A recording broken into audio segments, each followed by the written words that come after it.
এরপরে প্রশ্ন হলো, হাঁটুর উপর কাপড় উঠলে অনেকে বলে ওযু নষ্ট হয়ে যায়, আবার অনেকে বলে ওযু নষ্ট হয় না, কারণ ওযু ভঙ্গের কারণের মধ্যে নাকি হাঁটুর উপর কাপড় ওঠার কথা নাই। এক্ষেত্রে শরীয়ত কি বলে? খুব সুন্দর প্রশ্ন, এবং এই ভুল ধারণাটা আমাদের এই অঞ্চলে একটু বেশি। এই অঞ্চলে মানুষের মধ্যে দেখা যায় যে এই ধরনের ধারণা একটু বেশি। হাঁটুর উপরে কাপড় উঠলে বলে যে ওযু চলে গেছে। আসলে কি যায় না। হাঁটুর উপরে কাপড় ওঠার সাথে ওযু যাওয়ার সম্পর্ক, ওযু যাওয়ার সম্পর্ক কিসের সাথে বলেন তো? ওযু ভঙ্গের সাথে। বায়ু আসলো কিনা, পেশাব পায়খানা আসলো কিনা, ঘুমায় পড়ছেন কিনা, এগুলো ওযু ভঙ্গের কারণ। বেহুশ হয়ে গেলেন কিনা, হ্যাঁ, রক্তপুষ পানি বাইরে হয়ে গড়ায় পড়ছে কিনা, এগুলো ওযু ভঙ্গের কারণ। ওযু ভঙ্গের কারণ যদি না পাওয়া যায়, তাহলে হাঁটুর উপরে কাপড় ওঠার কারণে কি হবে না, ওযু ভাঙবে। তবে যদি মানুষের সামনে, আরেকজনের সামনে হাঁটুর উপরে আপনার যার সতর যে আপনার দেখার জায়েজ নাই, ওযুখানা ওযু করতে গিয়ে এইভাবে হাঁটুর উপরে কাপড় উঠাইছেন অন্যের সামনে, ওযু না ভাঙলে কি হবে? ফরজ ভাঙে যাবে। ফরজ ভাঙা বুঝেন কি? সতর ঢাকা ফরজ না, সেটা ভেঙে যাবে। সেটা ভাঙলে গুনাহ হবে না।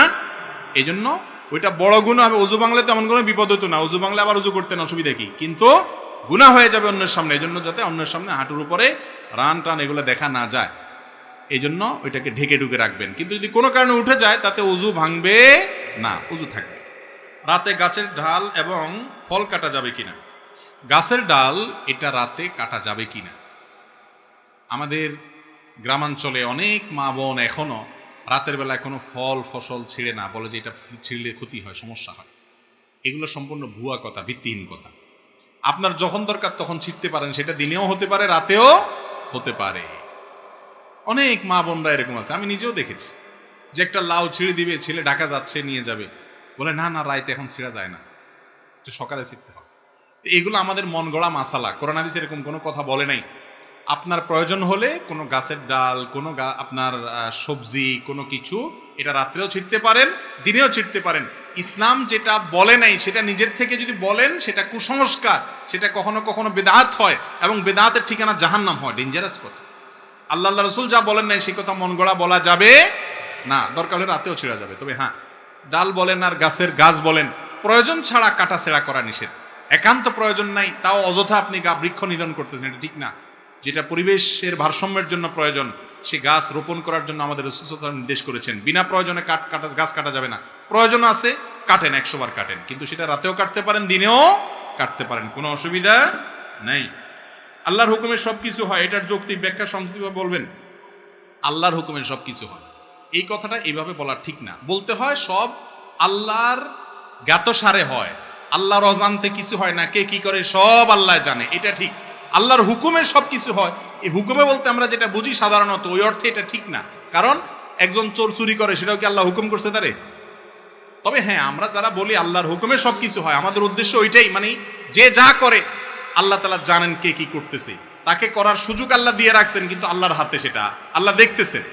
আল্লাহর হুকুমে মানে আল্লাহর নিয়ন্ত্রণে আছে, আল্লাহ দেখতেছেন, আল্লাহর জ্ঞাতসারে আছে, এর মাধ্যমে সব কিছু হয়। আল্লাহর অনুমতি বা আল্লাহর জ্ঞাতসার ছাড়া কিছু হয় না, এটা ঠিক আছে। কিন্তু আল্লাহর হুকুম মানে আল্লাহর নির্দেশে সব কিছু হয়, এটা ঠিক না। তাহলে যে চোর চুরি করে, সে কি আল্লাহর নির্দেশে করে নাকি? হ্যাঁ, এভাবে বলা ঠিক না ওই অর্থে। বিবাহের উদ্দেশ্যে হিন্দু মেয়ের সাথে প্রেম করা যাবে কিনা? আল্লাহ রাব্বুল আলামিন কোরআনে কারীমে বলেছেন, ওয়ালা আমাতুম মুমিনাতুন খায়রুম মিন মুশরিকাতিন। ঈমানদার নারী সর্বাবস্থায় মুশরিকা নারীর চাইতে উত্তম, শ্রেষ্ঠ। ইসলাম কোনো মুশরিকের সাথে বিবাহকে হালাল করে নাই, হারাম রেখেছে। তো এই জন্য কোনো মুশরিকের সাথে বিবাহ বন্ধনে আবদ্ধ হওয়া জায়েজ নাই। মুশরিককে যদি আপনি বিবাহের নিয়তে প্রেম করেন, তাহলে সেক্ষেত্রে ওই যে কোরবানের নিয়তে গরু চুরি করার মতো হবে আর কি। কোরবানের নিয়তে গরু চুরি করা বুঝুন তো, যে একজন গরু চুরি করতে গেছে, গরু চুরি করে নিয়ে আসছে, কেন? আমার নিয়ত ভালো, কোরবানের নিয়ত করে চুরি করছে, এই চুরি হালাল হবে? বিবাহ বহির্ভূত রিলেশন, সম্পর্ক হালাল না হারাম? নবী করিম সাল্লাল্লাহু আলাইহি ওয়াসাল্লাম বলেছেন, বুখারীতে এবং আবু দাউদে হাদিস বর্ণিত হয়েছে, 4টি কাজ হারাম, অথচ মানুষ সেগুলোকে কিয়ামতের আগে এক সময়, এমন একটা সময় আসবে মানুষ হালাল মনে করবে। তার ভিতরে একটা হলো এই জিনা, আল হের, জেনা, ব্যভিচার, বিবাহ বহির্ভূত সম্পর্ক। এটাকে দোষী কিছু মনে করবে না। যুবকরা এখন এটার নাম বিএফ জিএফ দিয়ে এটাকে নর্মাল করে ফেলছে, অথচ এটা আল্লাহর জমিনে সবচেয়ে বড় ডেঞ্জারাস অপরাধগুলোর মধ্যে থেকে একটা অপরাধ, হারাম, জেনা। এর কারণে আল্লাহর আযাব এবং গজব নাজিল হয়, সাংসারিক জীবনে শান্তি হয় না। আমি একটা কথা সবসময় বলি ভাই, আবেগ ভালোবাসা এটা হলো সফট ড্রিঙ্কসের মতো। 7 আপ, পেপসি, হ্যাঁ, আর সি, এগুলা দেখছেন না? এগুলোর যে ঝাঁজ, এই ঝাঁজটা খোলার পরে কি অনেক সময় থাকে? খুলে ফেললে একটু পরে আস্তে এটা নর্মাল পানির মতো আস্তে আস্তে হয়ে যায়, তাই না? আবেগ ভালোবাসা এরকম। যুবক ভাইয়েরা, এই ভালোবাসাটাকে ধরে রাখেন, এটাকে ধরে রাখেন। বৈধ ভালোবাসা যখন বাসার সুযোগ আসবে, আল্লাহ যখন স্ত্রী দিবেন, তখন এই ভালোবাসাটাকে নিবেদন করবেন, এনজয় করবেন, লাইফটা হাসি খুশিতে কাটাবেন, হ্যাপি থাকতে পারবেন। আর অসময় ইটিস পিটিস করে ঝাঁজ নষ্ট করবেন, আবেগ নষ্ট করবেন, সময় মতো বিয়ে করবেন, তখন দেখবেন পুঁজি শেষ। কথা কি বুঝাতে পারছি?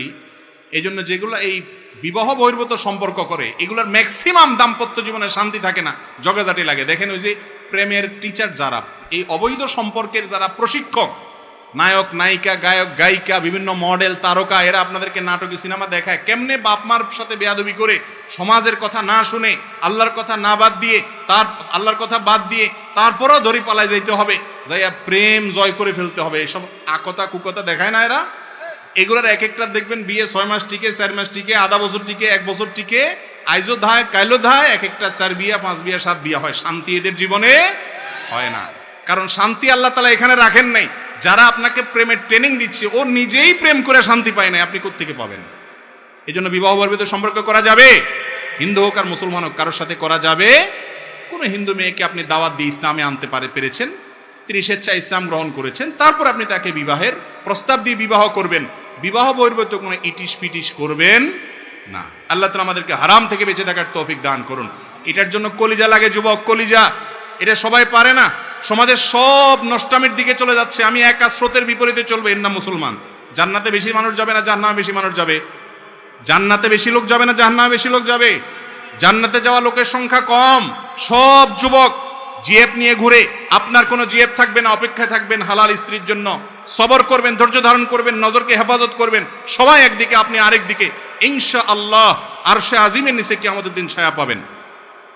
7 শ্রেণী মানুষ ছায়া পায়, তার মধ্যে ওই যুবক, যে যুবক তার যৌবনকে কালিমা লাগায় নিয়ে আল্লাহর ইবাদতে কাটিয়েছে। চেষ্টা করবো তো ইনশাআল্লাহ। শয়তান আমাদেরকে জাহান্নামে নিতে চায়, আমরা চ্যালেঞ্জ ছুড়ে দিব। আমরা মুত্তাকি হব, পরেজগার হব, ভালো মানুষ হব, সৎ হব। মনে রাখবেন, অসৎ মানুষের অভাব সমাজে নাই, সৎ মানুষের অভাব আছে। যেটার অভাব সেটার দাম বেশি থাকে। আপনি দামি মানুষ হন, হারাম সম্পর্ককে না করেন। তওবা করবেন তো যুবকরা ইনশাআল্লাহ। যত রিলেশন আছে অবৈধ সবগুলোকে কাট করে দিবেন শুধু আল্লাহকে খুশি করার জন্য। সাথে সাথে দেখবেন আল্লাহর সাথে একটা রিলেশন, একটা আত্মিক সম্পর্ক হয়ে গেছে। আল্লাহ আমাদের তৌফিক দান করুন। মাজারে মহিষ দেওয়া, টাকা দেওয়া জায়েজ আছে কিনা? মাজারে কোনো কিছু দেওয়া জায়েজ নাই। মাজারে কেন দিবেন? মাজারে দিলে সেটা তো মাজারে যারা ওই যে আপনার গাঁজা খা, ওই গাঁজাখোরদের আরো সহযোগিতা হবে, এটা জায়েজ নাই। মাজারে কোনো কিছু দিবেন না, দিবেন গরিব মানুষকে আল্লাহর জন্য মসজিদে। মাজারে দিলে কি লাভ হবে? যিনি মাজারে শুয়ে আছেন উনি যদি আল্লাহর ওলি হয়, উনি যদি নেক মানুষ হয়, ভালো মানুষ হয়, তো আপনার এই জিনিসগুলো কি তার কবরে ঢুকবে? বাইরে যে বাটপার আছে এদের ভাগযোগ করে খাওয়ার ব্যবস্থা হবে, ঠিক না ভাই? ঠিক। মাজারে কোনো কিছু দিবেন না, মাজারে মানত করবেন না। মানত হবে আল্লাহর জন্য, আল্লাহ ছাড়া কারণ মানত করলে শিরিক হবে। একটু আগে বলছি কোনো ইবাদত কবুল হবে না যদি শিরিক করেন। কথা কি বুঝাতে পারছেন? কোন প্রকার মাজারে কোনো দান দক্ষিণা মান্নত করা যাবে না। মাজারের ভাই, মাজারে যাবেন কবর জিয়ারত করে দেবেন, সেখানে কিসের দান? ওখানে আপনি দিবেন, বাটপাড়ারা সব ভাগযোগ করে খাবে। দিবেন গরিব মানুষকে, মসজিদে, মাদ্রাসা, ইসলাম মাজার নির্দেশ। ভাই মাজারে যদি কোনো কিছু দেওয়ার নির্দেশ থাকতো তাহলে হাজী সাহেবরা পোলটা ভরে নিয়া রাসূল করিম সাল্লাল্লাহু আলাইহি সাল্লামের কবর দিয়ে আসতো। আপনাদের এলাকায় যতজন মক্কা মদিনায় গেছেন রাসূল সাল্লাল্লাহু আলাইহি সাল্লামের কবরে কিছু দিয়ে আসতে পারছেন? তাহলে রাসূল সাল্লাল্লাহু আলাইহি ওয়াসাল্লামের সাথে বড় কবর কারোর আছে দুনিয়াতে? তাহলে ওয়াদা করেন সবাই, কোনো মাজারে কোনো কিছু দিবেন না, ঠিক আছে তো ইনশাআল্লাহ? সবাই হাত তুলে ওয়াদা করেন। আল্লাহ আমাদের শিরিক মুক্ত সমাজ গড়ার তৌফিক দান করুন। আমিন। এরপরে প্রশ্ন হলো, ওলিমা ছেলের পক্ষ খাওয়াবে নাকি মেয়ের পক্ষ খাওয়াবে? ওলিমা বলা হয় বিবাহ পরবর্তী খাবার। বিবাহের পর খাবারের অনুষ্ঠান কয়টা হবে? একটা না দুইটা? কি বলেন আপনারা? বিবাহ উপলক্ষে শুধু খানা একটা এক্সট্রা অনুষ্ঠান হয়? ছেলে দেখতে গিয়ে একটা, মেয়ের বাপের বাড়িতে 50-60 জন 70 জন বেহায়ার মতো যায় খায়া আসে। এরপরে আইসা আপনার অলিমার নাম দিয়া আপনার ছেলে একটু খাওয়ায় হালকা পাতলা, আর তার কয়েক গুণ বাড়াইয়া মেয়ের বাপের বাড়িতে আবার কি যাত্রী জানি বলে, বরযাত্রী। বরযাত্রী না। কেন বরযাত্রী বলেছি শুনেন। বরযাত্রী হবে তখন যদি আপনি এটা নিয়ে বার্গেনিং করে বেহায়ার মতো নেগোসিয়েশন করেন যে আমাদের পক্ষ থেকে 200 লোক যাবে, মেয়ের বাপ বলছে না 100, কয় না আছে তাহলে 150, মাঝখান দিয়ে থাকুক, দালাল কয়, দালাল থাকে না একটা ঘটক, এটা কয় না ঠিক আছে 150, তাহলে ঠিক আছে, তাহলে 125 আমরা চুক্তি করলাম। এই যে একটা কথা, কত বড় নির্লজ্জের মতো কথা, চিন্তা করেন ভাই। শরীয়ত বিয়ে উপলক্ষে একটা খাবারের ব্যবস্থা রেখেছে, সেটা খাওয়াবে কে? ছেলে। ওই ছেলে 50, 100, 200 যায় খাওয়াক না খাওয়াক, তার পুরা গ্রামের মানুষ শুদ্ধা নিয়ে যায় শ্বশুরবাড়িতে খায়া আসে। ওই বেচারা মেয়েটাকে জন্ম দিয়ে লালন পালন করে এই তো বড় করে দিয়েছে, এই মেয়ের সকল সার্ভিস, এত বড় মেয়েটাকে তুলে বাড়িতে নিয়ে আসছেন, সারা জীবনের জন্য আপনার বাড়িতে সার্ভিস দিবে। আপনি তো শ্বশুর মশাইরে সালাম করতে করতে জীবন পার করবেন, উল্টা বেহায়ার মতো বেচারা মেয়েও দিছে, আবার খাওয়াবেও, আবার যৌতুকও দেয়। এটার নাম হলো ডাকাতি। এই জন্য বললাম এটা বরযাত্রী, এটা কখনো বরযাত্রী। আপনি আপনার বাপ চাচা 2-4 জন মুরব্বী যাইতে পারেন, বড় বিয়ে উপলক্ষে খাওয়াবে ছেলে, কিন্তু আমাদের সমাজে বিশেষ করে মেয়ে জন্ম দিয়া বাপ মা যেন ভুল করে ফেলছে, অপরাধ করে ফেলছে। যুবকরা, এই অনাচারের বিরুদ্ধে আপনাদেরকে দাঁড়াতে হবে যে আমার বিয়েতে অনাচার আমি করতে দিব না। মুশকিল হলে এটা যখন বলবেন তখন মুরব্বীরা বলবে, বাবা রে, বিয়ের আগে হাতে শ্বশুরবাড়ির পক্ষে কথা কয়, বিয়ে করলে জানে কি করব, ঠিক না? ঠিক বলবেন না। আমি উল্টা পাল্টা অন্যায়ভাবে শ্বশুরবাড়ির পক্ষে টানবো না ইনশাল্লাহ। মা বাবার সাথে কারোর কোনো তুলনা নেই, মা বাবা মাথার উপরে। আমি আপনাদের কথার বাইরে চলবো না, কিন্তু যেই কথা আপনাদের মানতে গেলে জুলুম হবে আরেকটা মানুষের, সেটা করা যাবে না। হ্যাঁ, কোনো মেয়ের বাপের অডেল আছে, সে নিজে খুশি মনে খাওয়াইতে চায়, বরং জোর করে আপনাদেরকে নিয়ে খাওয়াইতে চায়, সেটা আপনারা খাইলেন, অসুবিধা নেই। কথা বুঝাতে পারছি? কিন্তু এই কালচারটা দূর করতে হবে। কালচারটা যে আপনার না হয় সামর্থ্য আছে খাওয়াবেন, কিন্তু তখন সমাজে একজন গরিব বাবা, সে তো ধার করে কর্জ করে সুদের উপরে টাকা নিয়েও খাওয়াইতে হবে, ঠিক না? ঠিক। অতএব এই বদযাত্রীর এই কালচারটা আমাদের সমাজ থেকে ঝেঁটিয়ে বিদায় করতে হবে ইনশাআল্লাহ। করবেন তো যুবকরা ইনশাআল্লাহ? সমাজ পরিবর্তন আমাদেরকে করতে হবে। ইসলাম বলেছে তুমি বিয়ে করছো, তুমি খাওয়াবা ভাই, তুমি আবার যাই আরেকজনতে চাঁদাবাজি করবে কেন? করে তো করে, আবার টেবিল চেয়ার নিয়ে আপনার চাঁদাবাজি করে, আছে না নেই? এগুলো করবেন না, এগুলো খুব খারাপ জিনিস, খুব খারাপ জিনিস। খাওয়ানো তো খাওয়ানো, আবার আসার সময় জিনিসপত্র কত করে নিয়ে আসে। আমার মনে হয় এর চেয়ে বড় ডাকাতি বাংলাদেশে আর দ্বিতীয়টা নেই। পোলা একটা জন্ম দিয়া কিছু একটা ঘটায় ফেলছেন। হ্যাঁ, এবার দেখতে গিয়া খাওন, এমনি গিয়া খাওন, হেমনি গিয়া খাওন, আবার শীত নাস্তা, আবার আপনার ওই যে শীতের কি বানি ফলের মৌসুমে ফল পাঠানো, হাজারো অনাচার, এগুলো সব চাঁদাবাজি, ডাকাতি। এর চাইতে ডাকাত ভালো। ডাকাতের অস্ত্র দেখে আপনি সাবধান থাকতে পারেন, আর এটা হলো ভদ্রবেশে ডাকাতি। এই ডাকাতি করব আমরা? আল্লাহ আমাদেরকে বুঝার তৌফিক দান করুন। বিয়ে উপলক্ষে খানা কয়টা হবে? একটা। সেটা কে খাওয়াবে? ছেলে না মেয়ে পক্ষ? ছেলে পক্ষ খাবেন, মেয়ে পক্ষের বাড়িতে দর দস্তুর করে লোকজন নিয়ে, ভাই পুরো এলাকা মানুষ নিয়ে আপনি খাওয়াইলে কি লাভ হবে বলেন তো? কি লাভ হবে বলেন? সম্পর্ক হয়েছে দুইটা ফ্যামিলির মধ্যে, হাতে বুতে খাইলো, লাভ হইলো কি বলেন? মাঝখান দিয়ে ওই বেচারার টাকা নষ্ট হলো, আপনার কি লাভ হইলো? সমাজের মানুষ কি বলবে, ওই সমস্ত দিক না থাকে কোরআন হাদিস কি বলে সেটা মানবেন তো ইনশাআল্লাহ? আল্লাহ আমাদের তৌফিক দান করুন। পুরুষ ও নারীদের সুন্নতি পোশাক সম্পর্কে দয়া করে বলবেন, পুরুষ এবং নারীদের সুন্নতি পোশাক কোনটাকে বলা হয়? আমরা আমাদের দেশে সাধারণত মনে করি যে লম্বা জুব্বা, দাড়ি অথবা পাঞ্জাবি টুপি, এটা পুরুষদের জন্য সুন্নতি পোশাক, আর মহিলাদের জন্য সুন্নতি পোশাক কি? থ্রি পিস, ওড়না, এরকম, এগুলোকে আমরা সুন্নতি পোশাক মনে করি। মূলত পোশাকের ক্ষেত্রে কোরআন এবং হাদিসের মৌলিক নির্দেশনা আছে, সেই নির্দেশনাগুলো মানাই হলো আমাদের কর্তব্য। যেমন পুরুষের জন্য কোরআন এবং হাদিস পোশাকের ক্ষেত্রে যে নীতিমালা দিয়েছে, তার প্রথম হলো পুরুষ নারীর সাথে মিল হয়, নারীর পোশাকের সাথে খাপ খায়, সাদৃশ্য হয়, দেখতে একই রকম লাগে, সেই স্টাইল বেশভূষা ধারণ করবে না। একই কথা নারীর ক্ষেত্রেও প্রযোজ্য। নারী পোশাক পরার ক্ষেত্রে পুরুষের মতো পোশাক পরবে না। আজকাল আছে না, প্যান্ট শার্ট পরে নারী না পুরুষ বোঝা যায় না, একই রকম পোশাক পরে, এটা হাদিসে নিষেধ, এবং নবী সাল্লাল্লাহু আলাইহি ওয়াসাল্লাম লানত করেছেন এরকম পোশাক যারা পরে তাদের উপরে। এক। দ্বিতীয়ত, পুরুষের জন্য সতর হলো নাভি থেকে হাঁটুর নিচ পর্যন্ত এইটুকু কমপক্ষে ঢাকা, বাকিগুলো যদি অন্য পুরুষরা দেখে অসুবিধা নেই। আর নামাজের সময় বিশেষ করে কাঁধও ঢাকার কথা হাদিসে আসছে। যত সুন্দর পোশাকে নামাজ পড়া যায় তত ভালো। মহিলাদের জন্য নামাজের পোশাক হলো তাদের মুখমণ্ডল, দুই হাতের কবজি ছাড়া গোটা শরীর চুল সহকারে সবগুলো ঢাকতে হবে। শাড়ি পরলেও তার উপরে বড় ওড়না বা চাদর দিয়ে এমনভাবে ঢাকতে হবে যে হাতের গোসা, পেট, পিঠ, কাঁধ, বুক এগুলো যেন দেখা না যায়, গলা যেন দেখা না যায়, এগুলোকে ঢাকতে হবে। এগুলো সতর নামাজের মধ্যে।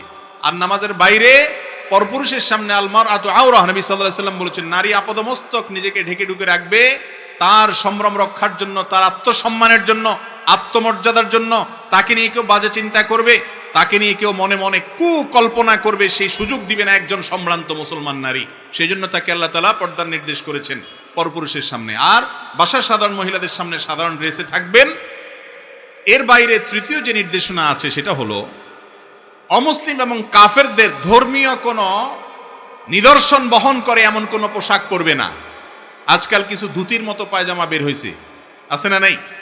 যে ধুতির মতো পায়জামা, দেখতে ধুতির মতো লাগে, তাহলে ধুতি এটা একটা ধর্মীয় পোশাক আমাদের হিন্দু ভাইদের, তারা তাদেরটা করছে করুক, কিন্তু একজন মুসলিম হিসাবে আমি তার বেশ ধারণ করতে পারি না, তার সাথে সাদৃশ্য করতে পারি না। আবু দাউদের হাদিসে নবী সাল্লাল্লাহু আলাইহি ওয়াসাল্লাম বলেছেন মান তাশাব্বাহা বিকওমিন ফাহুয়া মিনহুম, যারা যাদের সাথে বেশ ধরে তারা তাদের দলে চলে যায়। তাহলে এটা হলো তৃতীয় মূলনীতি, সেটা নারীর জন্য পুরুষের জন্য। অমুসলিম কাফের ফাসিক এমন এক মডেলের বেশভূষা ধরলেন, সে মডেল যেরকম ক্যাপ পরে আপনি এরকম ক্যাপ পরলেন, তার ভিতর আল্লাহর ভয় নাই, সে ফাসিক, তাহলে সেক্ষেত্রে আপনি পোশাকের ক্ষেত্রে শরিয়ার নীতিমালা লঙ্ঘন করলেন। আপনি মুত্তাকিদের লেবাস পরবেন, নেককাররা সাধারণত যে পোশাক পরে সে পোশাক পরবেন। পাঞ্জাবির ক্ষেত্রে আপনি জুব্বা পরেন অথবা ফাঁড়া পরেন। বাংলাদেশের মানুষের ঐতিহ্যের পোশাক হলো মূলত পাঞ্জাবি আর লুঙ্গি। পাঞ্জাবি আর কিরে ভাই, এই ঐতিহ্য ধরে রাখছে হুজুররা সবচাইতে বেশি। লুঙ্গি হুজুররা তুলনামূলক সবচাইতে বেশি পরে, ঠিক না ঠিক? মাস্টাররা লুঙ্গি কম পরে, হুজুররা একটু বেশি পরে, অথচ লুঙ্গিটা হলো আমাদের দেশের ঐতিহ্য। প্যান্ট এটা তো আমাদের দেশের ঐতিহ্য না, ঠিক না ঠিক? আমাদের যত জাতীয় নেতা ছিলেন তারা দেখেন বেশিরভাগই লুঙ্গি আর পায়জামা পরতেন, ঠিক না ঠিক? এবং এটা আমাদের দেশের আবহমান কাল থেকে চলে আসা পুরুষদের এই পোশাক, কিন্তু এখন এটা পড়তে আমাদের লজ্জা হয়। আমাদের যুবকরা তো বাইরে বাসায়ও লুঙ্গি আজকাল পড়তে চায় না। শহরের যুবকরা তো 3/4 প্যান্ট ছাড়া আর কিছু বুঝে না, চুঙ্গা পড়তে জানে শুধুমাত্র, লুঙ্গি পড়তে জানে না। কি স্বাধীনতা লুঙ্গিতে আছে, এটা যদি জানতো তাহলে সবাই লুঙ্গি ধরতো। যাই হোক, তো লুঙ্গি আর প্যান্ট কথা না, প্যান্ট যদি কোনো যুবক পরেন সেটা যদি ঢিলা ঢালা হয়, সেটা যদি পর্দা মানে পোশাকের যে নীতিমালা আছে এটা লঙ্ঘন না হয়, কোনো অসুবিধা নেই। আপনি এমন টাইট পোশাক যদি পরেন তাতে আপনার শরীরের অঙ্গ প্রত্যঙ্গ বুঝে আসে, সতরের যে অংশগুলো সেগুলো প্রকাশিত হয়ে যায়, স্পষ্ট হয়ে যায়, বোঝা যায়, তাহলে সেটা জায়েজ নাই। মেয়েদের পোশাকের জন্য আমাদের একটা মৌলিক নীতিমালা হলো যে মেয়েরা তারা এমন পাতলা পোশাক পরবেন না যেই পোশাক পরার কারণে পরা না পরা সমান। নবী সাল্লাল্লাহু আলাইহি ওয়াসাল্লাম বলেছেন রুব্বা কাসিয়াতিন ফিদ দুনিয়া আরিয়াতুন, রুব্বা কাসিয়াতুন আরিয়াত, অনেক মহিলা আছে দুনিয়াতে এমন পোশাক পরে পাতলা, এরাই পোশাক পরে না পরার সমান। এই পোশাক পরার না পরার সমান সব দেখা যায়, আছে না নাই এরকম? এই পোশাক কিনা জায়েজ নাই, বিশেষ করে বাহিরে পরার জন্য, চলার জন্য। পুরুষরা এগুলা কিনবেন না, মহিলারা এগুলা পরবেন না। এবং এই ধরনের উলঙ্গপনা পোশাক, এগুলো অশ্লীলতা জোয়ার সমাজে নিয়ে আসে, এর কারণে গুনাহগার হবে যারা পড়ে। তারা যারা পড়তে দেয়, যে সমস্ত পুরুষরা কিনে দেয়, তারা হলো দায়ুস, জান্নাতে যাবে না। আবার কিছু পোশাক আছে আজকাল এমন টাইট, যে টাইট পোশাকের কারণে শরীরের অঙ্গ প্রত্যঙ্গগুলো ফুটে যায়। ছোট ছোট বাচ্চা মেয়েদেরকে পর্যন্ত আজকাল এমন পোশাক পরানো হয় যেগুলো অড, দৃষ্টিকটু, অশ্লীল। কমপক্ষে হাফ হাতা, কোয়ার্টার হাতা পর্যন্ত বাচ্চাদের জামা বানিয়ে দিবেন। মেয়ে বাচ্চাদের একটু ঢোলা ঢালা যেন থাকে সেদিকটা খেয়াল করবেন। আর পুরুষরাও একই কথা প্রযোজ্য, যে এমন কোনো পোশাক পরবেন না যেটা ফাসিকদের সাথে সাদৃশ্য হয়। আজকাল যুবক ভাইরা অনেকে দেখা যায় এমন গেঞ্জি পরে, এমন প্যান্ট পরে যে রুকুতে গেলে এক এক দেশে চলে যায়। একটা পূর্বাকাশে, একটা পশ্চিম আকাশে চলে যায়, মাঝখান দিয়ে মাজা দেখা যায়, নামাজও হবে না। এই রোগটা আমাদের মধ্যে আছে না নেই? তাহলে এগুলোর উপরে আমরা খুব সাবধান থাকবো। আল্লাহ তাআলা আমাদেরকে আমলের তৌফিক দান করুন। পোশাকের ক্ষেত্রে সুন্নতি পোশাকের কথা বলতে গিয়ে এত দূরে আসছে। পোশাকের ক্ষেত্রে শরীয়তের যে ড্রেস কোড আছে সেটা খেয়াল করবেন। পুরুষ টাকনুর নিচে পোশাক পরবেন না, বিশেষ করে প্যান্ট, লুঙ্গি, চাদর, জুব্বা, এগুলো টাকনুর নিচে যেন না যায়। আর মহিলারা তারা টাকনুর নিচে পরবেন, টাকনুর উপরে পরবেন না। এখন উল্টা হয়ে গেছে, প্লাজো পায়জামা বাইর হয়েছে, টাকনুর 1 বিঘত আধা বিঘত উপরে থাকে, আর পুরুষের প্যান্ট অটোমেটিক টাকনুর নিচে চলে যায়, ঠিক না ঠিক? রাসূল সাল্লাল্লাহু আলাইহি ওয়াসাল্লাম যেটা নিষেধ করছেন, ইবলিস ওইটা আমাদেরকে দিয়ে বেশি করায়, কারণ সে জানে আমরা রাসূল সাল্লাল্লাহু আলাইহি ওয়াসাল্লামের কথা শুনলে জান্নাতে চলে যাব। এই জন্য তার সাথে সংগ্রাম করতে হবে।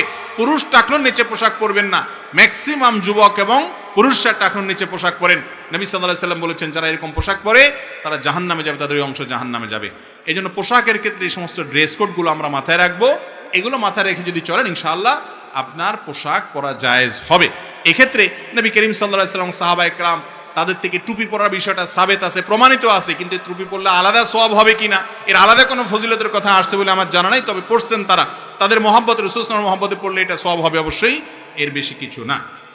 আল্লাহ তাআলা আমাদেরকে বোঝার তৌফিক দান করুন। ভাই অনেক মানুষ বাহিরে দাঁড়ায় আছে, আপনারা যদি একটু আধ ইঞ্চি 1 ইঞ্চি করে করে একটু নড়াচড়া করেন শীতের দিন, তাহলে তারা একটু বসতে পারে। একটু একটু মেহরবানি করে উঠেন উঠেন উঠেন, কয়েক সেকেন্ডের জন্য উঠেন, অনেক জায়গা গ্যাপ আছে, একটু উঠেন। ওই যে ভাইদেরকে একটু বসতে দেন প্লিজ প্লিজ, আল্লাহর জন্য একটু নড়াচড়া করেন, আল্লাহ তাআলা ইনশাআল্লাহ আপনাদেরকে এর জন্য উত্তম বিনিময় দিবে। ফাফসাহু ইয়াফসাহিল্লাহু লাকুম। একটু অন্যের জন্য জায়গা করে দিলে আল্লাহ তাআলা আপনার জন্য জান্নাতে যাওয়ার জায়গা করে দিতে পারেন ইনশাআল্লাহ। একটু উঠে উঠেন ভাই। এরপরে প্রশ্ন, প্রায় 1 বছর আগে আমার পরিবার এক প্রবাসী ছেলের সাথে আমার বিয়ে ঠিক করেন এবং আমাকে আংটি পরিয়ে রাখেন। পরিবারের সম্মতিতে ছেলের সাথে যোগাযোগ রাখি। এখন উপযুক্ত কোনো কারণ না দেখেই আমার বাবা এই বিয়েটা বাতিল করতে চাচ্ছেন, কিন্তু আমি ওই ছেলেকে বিয়ে করতে চাই। এক্ষেত্রে শরীয়ত কি বলে এবং আমার করণীয় কি? প্রথম কথা হলো, বিয়ের কথা পাকাপাকি হয়ে গেলে আংটি পরায় দিলেই তো জামাই বউ হয়ে যায়, তাই না? আংটি পরা হয়ে গেছে, এঙ্গেজমেন্ট হয়ে গেছে, তখন জামাই বউ হয়ে গেছে না তারা? সেটা যদি না হয় তাহলে এই তথাকথিত এঙ্গেজমেন্টের পরে এই স্বামী স্ত্রীর মতো আলাপ সালাপ, খোশ গল্প, কথাবার্তা, আড্ডাবাজি, চ্যাটিং এগুলো আমাদের সমাজে আছে না নাই? তাহলে সেই সম্পর্কটা কি হালাল হবে না হারাম হবে? হারাম হবে।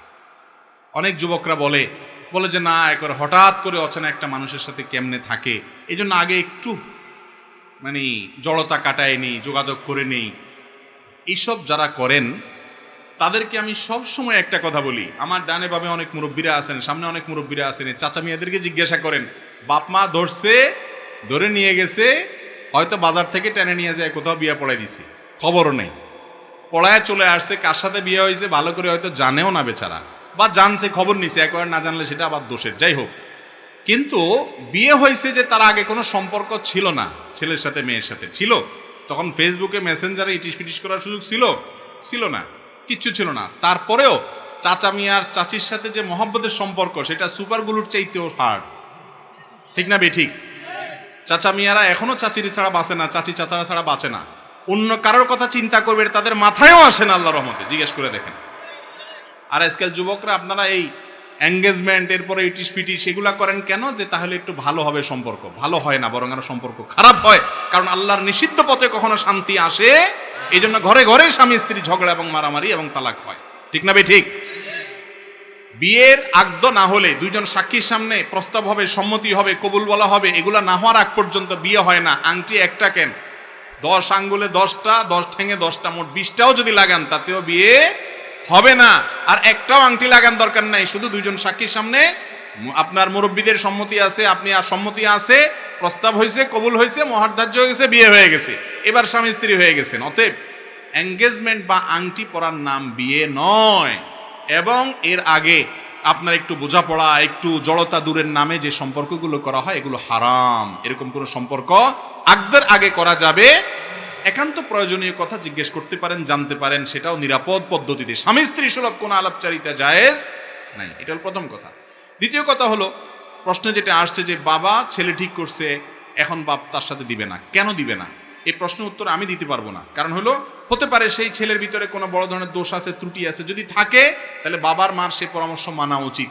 যুবক যুবতীরা সবসময় নিজেদের ভালো বুঝে না, তাদের যৌবন বয়সে শুধুমাত্র যেটা দেখে ওইটাই মনে হয় যে আপনার হাসান বসরি, রাবেয়া বসরি, তাদের কাছে এরকম মনে হয়। কিন্তু মুরব্বীরা অনেক সময় এগুলো বুঝে, তাদের কথাটা আমলে নেওয়া উচিত। আবার মুরব্বীরা অনেক সময় উল্টাপাল্টা আছে, শুধু ওই দুনিয়া ছাড়া আর কিছু বুঝে না, আছে না? নেই তো সেটাও মাথায় রাখতে হবে। এবং মনে রাখবেন, শরীয়ত ছেলে বা মেয়ের সম্মতি ছাড়া জোরপূর্বক বিয়ে দেওয়ার কোনো অনুমতি কোনো মুরব্বীকে দেয় না। ইসলামে এটা জায়েজ। আপনি যদি মনে করেন আপনার বাপ মা শুধু পয়সা দেখেই এরকম লোভী হচ্ছে, বা তারা দুনিয়া দেখে লাফাচ্ছে, তাদের সিদ্ধান্ত ভুল, তারা দিনদার বুঝে না, তাহলে সেক্ষেত্রে আপনি খুঁটি ধরতে পারেন যে না, আমি ছেলে ছাড়া, বা আপনারা যে ছেলে কথা বলছেন তার কাছে আমি বিয়ে বসবো না। এই অধিকার আপনাকে ইসলাম দিয়েছে। বেয়াদবি করবেন না, কিন্তু বিনয়ের সাথে বলবেন যে আব্বা আমি চাচ্ছি না, বুঝাইয়া বলবেন, বা অন্যদেরকে ব্যবহার করবেন। কথাকে বুঝাতে পারছি? এটা জায়েজ আছে। এরপরে প্রশ্ন হলো, আমরা জানি নামাজের মধ্যে যে সমস্ত ফরজ রয়েছে, যদি কোনো একটি ফরজ বাদ যায়, সেই ফরজগুলোর কোনোটা বাদ গেলে কি নামাজের ক্ষতি হবে, নাকি শুধু গুনাহ হবে আর কি? শরীয়তে এতে কি বলে? নামাজের যে ফরজগুলো আছে, কোনো একটা ফরজ যদি বাদ যায় তাহলে কি দিতে হবে? সেজদা সেও দিলে নামাজ হবে না? মাশাআল্লাহ, আপনারা তো অনেক মাসালা জানেন। যদি নামাজের কোনো ফরজ ছুটে যায় তাহলে কোনো সেজদা সেওতে কুলাবে না। অজু ছুটে গেল নামাজের মধ্যে, শেষে সিজদা সৌ দিয়ে দিলেন, কাজ হবে? আবার পড়তে হবে নামাজ, তারপরে আর পড়া যাবে, যাই অজু করে এসে নামাজ পড়তে হবে। অর্থাৎ কোনো ফরজ ছুটে গেলে ওইটা হবে না, ওইটা পুনরায় আবার আদায় করতে হবে। আর যদি ওয়াজিব ছুটে যায় তাহলে সিজদা সৌ দিলে আদায় হবে। আর সুন্নত ছুটে গেলে কিছুই করা লাগবে না। নামাজের মধ্যে মোট 3 ধরনের ভুল হয়। কয় ধরনের ভুল হয়? সুন্নত, ওয়াজিব, ফরজ। সুন্নত ছুটলে কিছুই করতে হবে না, ওয়াজিব ছুটলে সিজদা সৌ দিতে হবে, আর ফরজ ছুটলে নামাজ হবেই না। কথা বুঝাতে পারছি? আবার করতে হবে। এই যে আজানের জবাব দিলাম আমরা, এটার ফজিলত জানেন আপনারা? অনেকে এটা জানেন না এবং আমলও করেন না। অনেকের কাছে বিষয়টা নতুন। সেটা হলো, মুয়াজ্জিন যখন আজান দেয়, মুয়াজ্জিন যা বলে, নবী করিম সাল্লাল্লাহু আলাইহি সাল্লাম সহিহ মুসলিম হাদিসে আসছে, তিনি আমাদেরকে নির্দেশ করেছেন যে যেন আমরা কুলু মিসলা মা ইয়াকুলুল মুয়াজ্জিন, মুয়াজ্জিন যা বলে আমরা যেন সেটা বলি। এটা হলো আজানের জবাব। কিভাবে সেটা?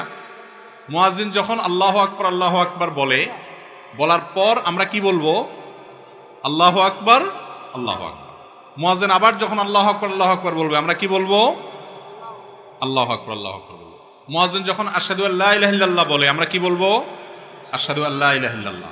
মুয়াজ্জিন যখন আশহাদু আন্না মুহাম্মাদুর রাসূলুল্লাহ বলবে 2 বার, আমরা কি বলবো? প্রত্যেকবার বলার পরে আমরা আশহাদু আন্না মুহাম্মাদুর রাসূলুল্লাহ বলবো। আশহাদু আন্না মুহাম্মাদুর রাসূলুল্লাহ, আশহাদু আন্না মুহাম্মাদুর রাসূলুল্লাহ বলবো। আবার মুয়াজ্জিন যখন হাইয়া আলাস সালাহ বলে, আমরা কি বলবো? লা হাওলা ওয়ালা কুওয়াতা ইল্লা বিল্লাহ। এই একটা শুধু বেশ কম, আর সবগুলো যেমনি আছে এমনি। মুয়াজ্জিন যখন আবার বলবে হাইয়া আলাস সালাহ, কি বলবো? লা হাওলা ওয়ালা কুওয়াতা ইল্লা বিল্লাহ। মুয়াজ্জিন যখন বলবেন হাইয়া আলাল ফালাহ, তখন কি বলবো? লা হাওলা ওয়ালা কুওয়াতা ইল্লা বিল্লাহ। আবার মুয়াজ্জিন যখন হাইয়া আল ফালাহ বলবে, একইভাবে লা হাওলা ওয়ালা কুওয়াতা ইল্লা বিল্লাহ বলবো। মুয়াজ্জিন যখন আল্লাহু আকবার বলবে, আমরা আল্লাহু আকবার বলবো। যখন লা ইলাহা ইল্লাল্লাহ বলে, আমরা কি বলবো? লা ইলাহা ইল্লাল্লাহ।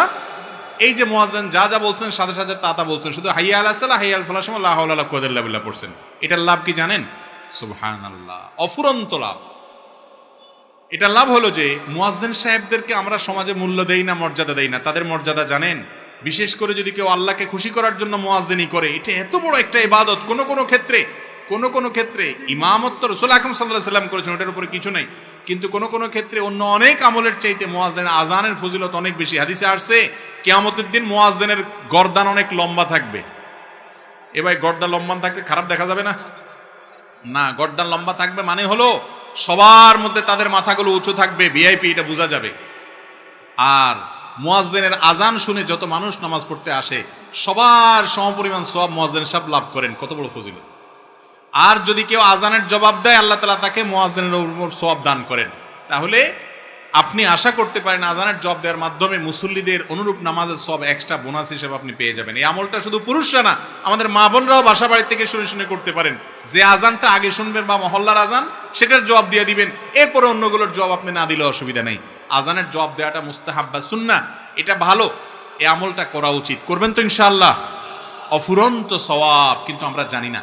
আজানের সময় গল্প করে, আজানের সময় অন্য কাজ করে না। আজান যখন শুনবেন, মুয়াজ্জিনের আজানের জবাব দিবেন, এরপরে আজানের দোয়া পড়বেন, দুরূদ পড়বেন। এটা হলো সুন্নাত। আশহাদু আন্না মুহাম্মাদুর রাসূলুল্লাহ যখন পড়ে, আমরা অনেকে তখন মনে করি যে দুরূদ পড়তে হয় না। দুরূদ পড়বেন আজানের শেষে, দুরূদ পড়বেন কিন্তু আজানের শেষে, ওই জায়গা না। এখানে হাদিসে, সহিহ মুসলিমের হাদিসে নবী সাল্লাল্লাহু আলাইহি ওয়াসাল্লাম একেবারে হাতে কলমে ধরাই দিয়ে বলে দিয়েছেন যে যখন মুয়াজ্জিন বলবে আশহাদু আন্না মুহাম্মাদুর রাসূলুল্লাহ, তোমরা কি বলবা? আশহাদু আন্না মুহাম্মাদুর রাসূলুল্লাহ। রাসূলুল্লাহ বলেন সাল্লাল্লাহু আলাইহি ওয়াসাল্লাম বলতে, হ্যাঁ, ওনার নাম শুনলে দুরূদ পড়তে হয়। এটা আজানের শেষে বলবেন। কথা কি বুঝাতে পারছি? অনেকে আশহাদু আন্না মুহাম্মাদুর রাসূলুল্লাহ বললে হাতে চুমু দিয়ে, আঙ্গুলে চুমু দিয়ে সেটা চোখে লাগায়, বলে এতে চোখের উপকার হয়। মূলত রাসূল আকরাম সাল্লাল্লাহু আলাইহি ওয়াসাল্লাম এর কোনো নির্দেশ দেন নাই। বিভিন্ন বই পুস্তক আছে, ভুইপুড় অনেক বই পুস্তকে আছে। নবী করিম সাল্লাল্লাহু আলাইহি ওয়াসাল্লাম আজান দেওয়ার পর যে জবাব শিক্ষা দিয়েছেন, সেখানে এরকম কোনো কথা বলা হয়নি। আজানের জবাব দেবো তো ইনশাআল্লাহ। আরেকটা নতুন আমলের কথা জেনে ফেললেন মাঝখান দিয়ে, আলহামদুলিল্লাহ। নতুন একটা ক্লিপ হয়ে গেল বা বিষয় হয়ে গেল। এরপরে প্রশ্ন, চেয়ারে বসে নামাজ পড়া যাবে কিনা? চেয়ারে বসে নামাজ পড়া যাবে কিনা, এই প্রশ্নটা এখন কমন একটা প্রশ্ন। বিভিন্ন জায়গায় গেলে প্রায় সব জায়গাতে এই প্রশ্ন মানুষ করতেই থাকে। ভাই, নামাজ পড়তে হবে দাঁড়িয়ে, রুকু করে, সিজদা করে, চেয়ারে নয়। এটা হলো নামাজের মূল বিধান। কেউ যদি নামাজ দাঁড়িয়ে পড়তে না পারে, নবী করিম সাল্লাল্লাহু আলাইহি ওয়াসাল্লাম এক ব্যক্তি অপারগ অসুস্থ, তাকে বলেছেন যে তুমি দাঁড়িয়ে নামাজ পড়তে না পারো তাহলে বসে পড়বা। বসে পড়তে না পারো, শুয়ে কেবলার দিকে পাও দিয়ে, মাথা বিপরীত দিক দিয়ে তুমি মাথার ইশারা করে নামাজ পড়বা। মনে মনে নামাজ পড়বা যদি তোমার সেন্স থাকে। কিন্তু নামাজ তোমাকে পড়তেই হবে যে কোনো অবস্থায়। এখন একজন মানুষ যদি দাঁড়াইতে পারে কিন্তু রুকু আর সেজদাটা করতে পারে না, রুকু সেজদা করতে গেলে তার কোমরে ব্যথা হয়, অসম্ভব ব্যথা হয়, অথবা ডাক্তার যিনি নামাজের গুরুত্ব বুঝেন সেই রকম ডাক্তার, যিনি আবার ভালো ডাক্তারও বটে, তিনি বলছেন যে আপনার মাজাতে এক্সরে ইত্যাদি রিপোর্ট করে দেখা গেছে, বোঝা গেছে আপনি নিয়মিত রুকু সেজদা এভাবে করলে আপনার স্থায়ী রোগ হবে, বড় অসুবিধা হতে পারে, এই জন্য আপনি নামাজটা বসে পড়বেন চেয়ারে। এরকম যদি কোনো ধর্ম বুঝে, নামাজ বুঝে এরকম ডাক্তার, আবার ডাক্তারও ভালো, তিনি যদি বলেন যে হ্যাঁ এটাতে বড় কোনো অসুবিধা আছে, সত্যিই বড় কোনো অসুবিধা হয় বা এত ব্যথা হয় যে আপনার চিৎকার শুরু হয়, তাহলে সেক্ষেত্রে আপনি দাঁড়ানোর সময় দাঁড়ায়া জামাতে নামাজ পড়বেন, রুকু এবং সেজদার সময় বসে রুকু সেজদা ইশারা করবেন, একটু ঝুঁকে রুকুর নিয়ত করবেন আর একটু বেশি ঝুঁকে সেজদার নিয়ত করবেন, এটা জায়েজ আছে। আর যদি দাঁড়ানোর থেকে বসতেই না পারেন, উঠা বসাও করতে না পারেন, এত বেশি অসুস্থ হন, তাহলে সেক্ষেত্রে আপনি বসে পড়তে পারেন। অনেক মায়েরা আছেন গর্ভবতীর সময়, বিশেষ করে শেষের দিকগুলোতে এত বেশি শরীর ভার হয়ে যায় যে ভারসাম্য ধরে রাখতে পারেন না, ভয় হয় যদি পড়ে যায় তাহলে গর্ভস্থ সন্তানের ক্ষতি হবে, ওনার ক্ষতি হবে। এরকম যদি সিরিয়াস পর্যায়ের কোনো মহিলা থাকেন, খুব কম থাকে এরকম, তাহলে বসে নামাজ পড়তে পারেন। বিশেষ করে ফরজ নামাজটা দাঁড়িয়ে, নফলগুলো ইচ্ছাকৃত এমনও বসে পড়া যায়, সেটা করতে পারেন। অনেকে বলে চেয়ারে বসে নামাজ পড়া হয় না, এই কমনভাবে বলা ঠিক না। নবী সাল্লাল্লাহু আলাইহি ওয়াসাল্লাম বসে নামাজ পড়তে বলছেন, আপনি চেয়ারে বসবেন না, নিচে বসবেন, আপনার পর বসে পড়তে পারেন, জায়েজ আছে। কিন্তু আমাদের দেশে দেখা যায় যে একটু কোমরে ব্যথা হলে, একটু শরীরটা ভালো লাগতেছে না আজকে, চেয়ারে বসে ধপাস করে নামাজ শুরু করে দিস। উনি নিজের মধ্যে একটা ভাব আছে কিনা আল্লাহ জানে, যে একটু আমি চেয়ারে বসে, সবাই আপনার রুকু সিজদা করতেছে না ভাই। কিয়ামতের দিন আল্লাহ তাআলা সিজদা করতে বলবেন, ইয়াউমা ইউদআউনা ইলাস সুজুদ।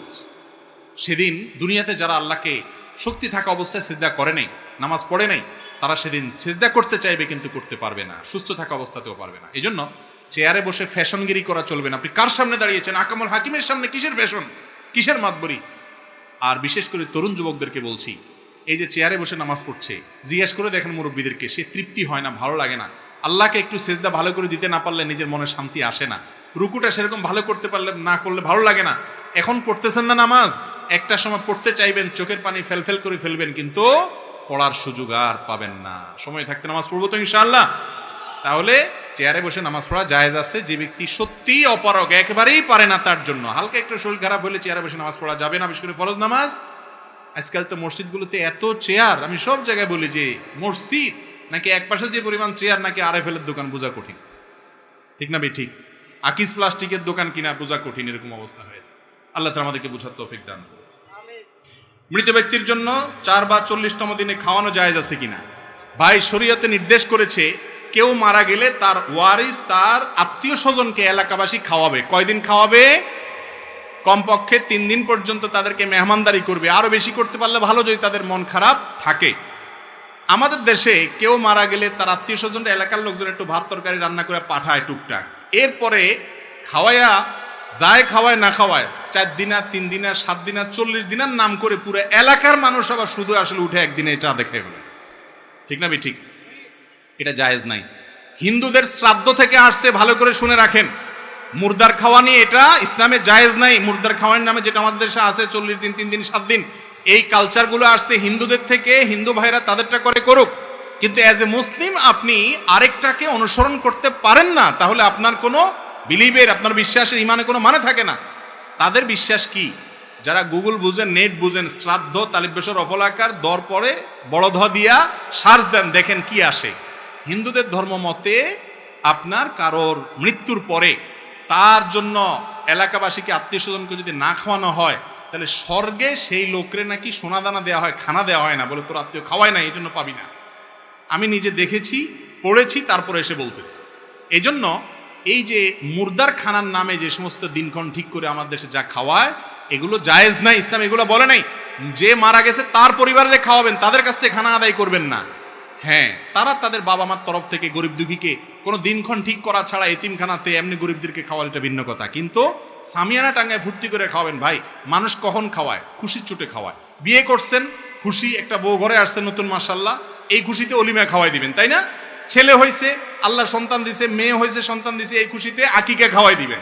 ছেলে পাশ করছে, পরীক্ষা, চাকরি পাইছে, খুশির চোটে মিষ্টি খাওয়ান, তাই না? যত খাওয়া খাওয়াই ব্যাপার আছে, এগুলো সব খুশির চোটে হয় না দুঃখের চোটে হয়?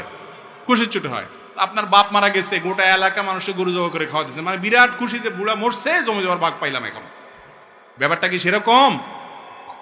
খুবই আপত্তিকর এই বিষয়টা, খুবই আপত্তিকর। এটার বিরুদ্ধে একটু দাঁড়াইতে হবে। এটাও খুব কঠিন কাজ। এটা করলে এলাকাবাসী বলবে কি পোলাপান রাখি গেছে, আরে কারো করে হাত ধোয়ায় না একখানা, ঠিক না ভাই? ঠিক। আপনার হাত ধোয়াইতে হবে আরেকজন, আপনার হাত কি লুলা হয়ে গেছে, পানির অভাব হচ্ছে, তল উঠছে? আসলে হাত ধোয়ানো তো কথা না, মানে খাওয়ায় না। এই অনাচারের বিরুদ্ধে দাঁড়াইতে হবে যে আমার বাবা মারা গেছেন, মা মারা গেছেন, আমি তাদের পক্ষ থেকে একটা টিউবওয়েল করে দেবো, মসজিদে কিছু টাকা দান করবো, কিছু গরিব মানুষকে দিব। এই এলাকাবাসী খাওয়ায় ফুর্তির অনুষ্ঠান করব না, এটা জায়েজ নেই। আল্লাহ আমাদেরকে মানার তৌফিক দান করুন। সৎসাহস থাকতে হবে সত্য কথা মানার জন্য। এই মুর্দার খাওয়ানির যে অনাচার আছে, এই 3 দিন আর 7 দিন আর 40 দিন, এগুলো বন্ধ করবেন তো ইনশাআল্লাহ? একটু হাত তুলে দেখান তো কারা নিয়ত করেছেন। আল্লাহ আমাদের সবাইকে বেদাতের বিরুদ্ধে শক্ত হওয়ার তৌফিক দান করুন, সুন্নাতের উপর ঐক্যবদ্ধ হওয়ার তৌফিক দান করুন। আমিন। আল্লাহ তাআলা সবাইকে তৌফিক দান করুন। হিম্মত করতে হবে। অনেক মানুষ অনেক কথা বলবে। আমার দাদি মারা গেছে, আমার এক জ্যাঠাতো ভাই আমাকে ফোন দিয়ে বলছে, ভাই দাদি মারা গেছে, এখন তো অনেক গরু টরু জবা করে খাওয়াইতে হবে। ভাই আমি তো এই কাজ করবো না। তাহলে কি করবেন? আমরা আমাদের দাদির পক্ষ থেকে আমি একটা গরিব মানুষকে একটা টিউবওয়েল করে দিব, মসজিদে মানসায় কিছু দান করব, কিছু ভালো কাজ করব, দান করব তার পক্ষ থেকে, এটা সওয়াবের কাজ। কিন্তু গরিব খাওয়ানোর নাম দিয়ে এই যে গরিব খাওয়ানো কন আপনারা, এগুলো কি গরিব খাওয়ানো? গরিবরে কয় এই তোরা বয়, চেয়ারম্যান সাহেব খাইলো কাকে, ঠিক না বে ঠিক?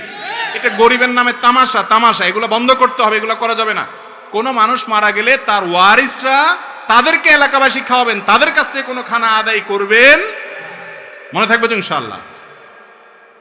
টাকা ধার্য করে খতম ইউনুস পড়া যাবে কিনা? দুনিয়াবি কোনো উদ্দেশ্যে, কোনো আমলের মাধ্যমে, দুনিয়ার কোনো উদ্দেশ্য, রোগ বালাই থেকে ভালো হওয়ার জন্য কোনো হুজুর দোয়া করলেন বা কারো দিয়ে কোনো আমল করালেন, রুকিয়া ঝাড়ফুঁক করালেন, এটার বিনিময়ে আপনি দিতে পারেন। কিন্তু যদি জিকির আজকার, এতবার কালিমা খতম, মুর্দা মারা গেছে 70,000 70 লাখ, বা তোমার অমুক দোয়া পড়লে সওয়াব হবে, মুর্দারে লাভ হবে, এটা করাইয়া যদি হুজুরে টাকা দেন, তাহলে আপনার আমও যাবে, সালাও যাবে। আমসালা দুইটা বুঝেন? সওয়াব তো যে পড়ে সে পাবে, আর আপনি টাকাও দিলেন, তাহলে হে বেটা সওয়াব পাইলে পাইলো, তার ব্যাপার, আপনি তো পাইলেন না, টাকাও গেল, আমসালা দুইটাই গেল, লাভ কি হলো? হ্যাঁ, আপনি আপনার ওয়ারিসের সবাই মিলে পড়েন। এটা পয়সা দিয়ে সব কিছু কিনা যায় না। আখিরাতের আমল এবং সওয়াব এটা পয়সা দিয়ে কিনা যায় না। এভাবে যার যারটা শেষে করতে। আল্লাহ বলেছেন লাইসা লিল ইনসানি ইল্লা মা সা, মানুষ যেটা নিজের জন্য আমল করে সেটাই সে পাবে, অন্যটা সে পাবে না। গর্ভবতী মহিলার স্বামী জানাজা পড়তে পারবে কিনা? কত ফতোয়াবাজি যে আমাদের দেশে মহিলাদের বিরুদ্ধে চলে, যত ফতোয়ার অত্যাচার 2 শ্রেণী মানুষের উপরে, এক হলো মহিলা, আর একটা হলো মসজিদের ইমাম সাহেব, মুয়াজ্জিন সাহেব। ইমাম সাহেব, মুয়াজ্জিন সাহেবদের উপরে যত ফতোয়া, হুজুররা এটা করতে পারবো নি, ওইটা করতে পারবো নি। আরে ভাই, হুজুরদের জন্য কি আলাদা শরীয়ত আসেনি? আর মহিলাদের জন্য যত সব উল্টাপাল্টা কথা। খবরদার, এরকম কোনো কুসংস্কার ইসলামে নাই। কোনো মহিলা গর্ভবতী থাকলে তার স্বামী জানাজা পড়বে না পড়বে তার ব্যাপার। এটার লগে মহিলার কি সম্পর্ক? কয় মহিলা নাকের ইয়া খুললে, আপনার নাকফুল খুললে কয় স্বামীর ক্ষতি হয়ে যায়, এসব কথা বলে না, বলে না? আমি বলি যে এইটা যদি সত্য হতো, তাহলে মহিলারা তো বিরাট বড় অস্ত্র হাতে পেয়ে যেত। কারণ স্বামী তেরিং বিরিং করলে সাথে সাথে নাকফুলটা খুলে ফেলে, যে চান্দু কাহিনী করবা তুমি, নাকফুল খুলে বলবো তোমার ক্ষতি হয়ে যাবো। এসব হাস্যকর কথা, ফালতু কথা। মহিলার নাকফুল থাকলেই কি, এতে স্বামীর কোনো ক্ষয়ক্ষতি হবে? এগুলো কুসংস্কার, এগুলোকে আমাদের দূর করতে হবে। 3 কুল পড়ে কবর জিয়ারত করা হয়, এটা কি সঠিক কিনা? দাফনের শেষে মুনাজাত করা যাবে কিনা? কবর জিয়ারতের জন্য সুন্নত হলো সালামু আলাইকুম দারা কওম মুমিনিন ওয়া ইন্না ইনশাআল্লাহু বিকুম লাহিকুন নাসআলুল্লাহ লানা ওয়া লাকুম আল আফিয়া। এটা হলো কবর জিয়ারতের সুন্নত। সালাম পেশ করবেন সেখানে গিয়া। কবর জিয়ারত করতে হলে 3 বার কুল হুয়াল্লাহ পড়তে হবে, 1 বার আল্লাহকুমুত তাকাসুর পড়তে হবে, এরকম কোনো কথা কোরআন হাদিসে বলা হয় নাই। আর মুর্দাকে দাফন করার পর দোয়া করা সুন্নাত, হাদিস দ্বারা প্রমাণিত। নবী করিম সাল্লাল্লাহু আলাইহি সাল্লাম করেছেন। কেবলার দিকে ফিরে, মুর্দাকে দাফন করা শেষ, কেবলার দিকে ফিরে দোয়া করবেন, আল্লাহ দুনিয়াতে সে যেরকম ইমানদার ছিল, এখন যেন মুনকার নাকিরের জবাবে সে ইমানের উপরে অটল থাকতে পারে, আল্লাহ আপনাকে সে তৌফিক দান করেন তাকে। এটা আল্লাহর কাছে দোয়া করবেন, এটা সুন্নাত। কিন্তু এই দোয়াটা নবী করিম সাল্লাল্লাহু আলাইহি সাল্লাম যে করেছেন, সম্মিলিতভাবে সবাইকে নিয়ে করেছেন, সবাই আমি আমিন বলেছেন, এরকম কোনো প্রমাণ নাই। এই জন্য এই দোয়াটা যারা উপস্থিত আছেন দাফন করার পর কেবলার দিকে ফিরে করবেন, এটা সুন্নাত। অনেকে বলে দাফন করার আগে মুনাজাতের কথা, দাফন করার আগে কোনো মুনাজাত সাবেত নেই। দাফন করার সময় দাফন করবেন বিসমিল্লাহ আলা সুন্নতি ওয়া মিল্লাতি রাসূলিল্লাহ বলে, এরপরে আল্লাহর দিকে, কেবলার দিকে ফিরে আল্লাহর কাছে দোয়া করবেন।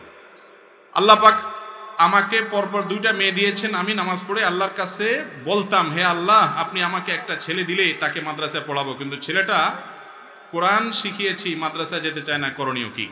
ছেলে মাদ্রাসায় যেতে চায় না, এক্ষেত্রে দেখতে হবে মাদ্রাসার পরিবেশ হয়তো ভালো না। মাদ্রাসা যেতে চাইবে না কেন? আজকাল আমাদের মাদ্রাসাগুলোতে হুজুররা বেশিরভাগ ক্ষেত্রে, আল্লাহ মাফ করুক, অনেক ভালো মাদ্রাসাও আছে, অনেক মাদ্রাসা আছে যে মাদ্রাসাগুলোতে হুজুররা বাচ্চাদের সাথে মিশতে জানে না, তাদেরকে বেশি মারে, বেশি শাসন করে, বেশি বকাঝকা দেয়, এমনভাবে করে বাচ্চারা সেটা থেকে পালায়। আবার শয়তানও কাজ করে, স্কুলে যেতে চাইলে কয় বেশি করে যা, মাদ্রাসা গেলে কয় যাইস না। শয়তানের এখানে কাণ্ড কারখানা আছে। তো যাই হোক, মা বাবা একটা ভালো প্রতিষ্ঠান দেখবেন যেখানে ছেলে হাসি খুলে পড়বে, হেসে খেলে পড়বে এবং মন খুশিতে পড়বে, ইনশাআল্লাহ তাতে বড় কল্যাণ হবে এবং এর মাধ্যমে আপনি সমস্যার সমাধান করতে পারেন। যদি একান্ত না হয়, জবরদস্তি করে তুই মার আর বাঁচ তোরে মাদ্রাসায় পড়া লাগবে, এরকম আবার জবরদস্তি করেন না, তাহলে উল্টা নষ্ট হয়ে যেতে পারে। কোনো ভালো আলেমের সাথে পরামর্শ করবেন। কোন সময় নামাজ, কোন সময় নামাজ পড়া নিষেধ? নামাজ 3 সময় পড়া হারাম। সূর্য যখন উঠে ঠিক সকালে, আর দুপুরে ঠিক মাঝামাঝি যখন থাকে, আর সূর্য যখন ডুবে, 3 সময় নামাজ পড়া হারাম। আর কিছু মাকরু সময় আছে, অপছন্দনীয় টাইম আছে। নামাজে ইমামের ভুল জানা সত্ত্বেও ইক্তেদা করার বিধান কি? ইমাম ভুল করতেছে আপনি জানেন, তারপরেও তার পিছনে নামাজ পড়েন, বিধান কি হবে? উত্তর হলো, ইমাম যদি ভুল করে আপনি নিশ্চিত জানেন, তাহলে সেক্ষেত্রে ভুলটা দেখতে হবে কেমন ভুল। যদি বড় ভুল হয় যে কেরাতে এমন ভুল যে নামাজই সহি হবে না, তাহলে ওই ইমামের পিছনে নামাজ পড়া জায়েজ নাই, ইমাম চেঞ্জ করতে হবে প্রয়োজনে। কিছু আলেম বলে ইবাদতের ক্ষেত্রে নাকি মাঝে মাঝে জয়ীফ হাদিসও আমলযোগ্য হয়। এখন আমার প্রশ্ন হলো, জয়ীফ হাদিস কি আসলে আমলযোগ্য? কোন ক্ষেত্রে ফজিলত এবং আমলের ক্ষেত্রে জয়ীফ হাদিস চলে, সেটা অনেক শর্ত সাপেক্ষে মুহাদ্দিসিন ইকরাম বলেছেন এবং সেটা ঠিক আছে। কিন্তু হালাল হারাম, ঈমান, আকীদা এই সমস্ত ক্ষেত্রে জয়ীফ হাদিস চলবে না। আমাদের এলাকায় দেখলাম যে জানাজা নামাজের পর দাফনের পূর্বে সম্মিলিত মুনাজাত করে, একটু আগে বলেছি এটার কোনো ভিত্তি নাই। আমি 3 থেকে 4-5 বার আল্লাহর কসম করে কোরআন হাতে নিয়ে পরপুরুষের সাথে কথা বলবো না বলে স্বামীর সাথে ওয়াদা করেছি, পরে আবার কথা বলেছি, তাতে কি আমার গুনাহ হবে? শপথ হবে আল্লাহর কসম, আল্লাহর নামে, এটা হলো শপথের নিয়ম। নবী সাল্লাল্লাহু আলাইহি ওয়াসাল্লাম বলেছেন, মান আরাদা আন ইয়াহলিফা ফালইয়াহলিফ বিল্লাহি আও লিয়াসমুত। কেউ কসম খাইলে আল্লাহর নামে খাবে অথবা চুপ থাকবে। আল্লাহর নামে কসম খাইছেন, পরে কসম ভাঙা ফেলাইছেন, তাহলে কি করবেন? কাফারা দিতে হবে। কি করতে হবে? আবার কসম ভাঙা তো খারাপ কাজ করছেন, সেজন্য আল্লাহর কাছে তওবা করে মাফও চাইতে হবে, সামনে যেন না হয় খেয়াল রাখতে হবে। কাফারা দিতে হবে। কাফারা কি? কাফারা হলো 10 জন মিসকিন খাওয়াবেন অথবা 3টা রোজা রাখবেন। কৃতদাস আজাদ করার সুযোগ তো এখন নাই, এই দুইটার কোনো একটা করবে, হয় 3 দিন রোজা রাখবেন আর না হলে 10 জন মিসকিনকে খানা খাওয়াইতে হবে কসম ভঙ্গ হলে। ফরজ নামাজের পরে মুনাজাত নিয়ে কেউ করছে বাড়াবাড়ি আর কেউ করছে ছাড়াছাড়ি, সঠিকটা বলবেন। বাড়াবাড়ি ছাড়াছাড়ির নাম ইসলাম না। রাসূল কারীম সাল্লাল্লাহু আলাইহি ওয়াসাল্লাম ফরজ নামাজের পরে বিভিন্ন দোয়া জিকির পড়তেন, সেগুলো পড়বেন। এটা যদি কেউ করে সম্মিলিত মুনাজাত, তাদের সাথে গন্ডগোল ফাসাদ করা জায়েজ নাই, এগুলা করবেন না। গন্ডগোল ফাসাদ করা হারাম মুসলমানদের সমাজে, খবরদার। আপনি বসে দোয়া জিকির আজকার করেন, আর নামাজের পরে আল্লাহর কাছে দোয়া কবুল হয়, দোয়া আপনি নিজের মতো করে করেন, কোনো অসুবিধা নেই। গোসল ফরজ হয়েছে, এখন গোসল করা হয়নি, এমন বাচ্চা মসজিদে প্রবেশ করা যাবে কিনা? গোসল ফরজ হইলে গোসল করা ছাড়া মসজিদে ঢুকা যাবে না। যদি মসজিদে কেউ থাকে, সেখান থেকে শুধু সে বের হয়ে আসতে পারে, এতটুকু করতে পারে, এর বেশি কিছু না। মৃত ব্যক্তির জন্য ভাড়া করে আলেম এনে কোরআন খতম করলে মৃত ব্যক্তির কোনো উপকারে আসবে কিনা? একটু আগে বলছি, মৃত ব্যক্তির কোনো লাভ হবে না, যে পড়াইছে তারও লাভ হবে না, তার আমসালা দুইটাই যাবে, সওয়াবও হবে না, পয়সাও পাবেন না। পয়সাও হুজুরে পাইলো। বুঝতে পারছেন কথা? ছোটবেলায় না বুঝে এই কাজ আমরা হুজুরদের সাথে গিয়ে অনেক করছি, এখন বুঝছি এগুলো ভুল, এগুলো ছাড়তে হবে, এগুলো করা যাবে না। মুর্দার জন্য আপনি নিজে দোয়া করবেন। ভাড়া করে হুজুরে দিয়া কোরআন প্রথম পড়ায়, এরপরে হুজুর বকশিস করে পাঠায় দিবে, এরকম ট্রান্সফার সিস্টেম আল্লাহর এখানে নাই। নিজে দোয়া করবেন, নিজেরটা ডাইরেক্ট ইনশাআল্লাহ কবুল হবে। হুজুরের কাছে দোয়া চাইবেন, হুজুর আমার বাপের জন্য দোয়া করুন, এটুক ঠিক আছে। কথা বুঝতে পারছি? আল্লাহ তাআলা আমাদের সবাইকে আমলের তৌফিক দান করুন। জাযাকুমুল্লাহ।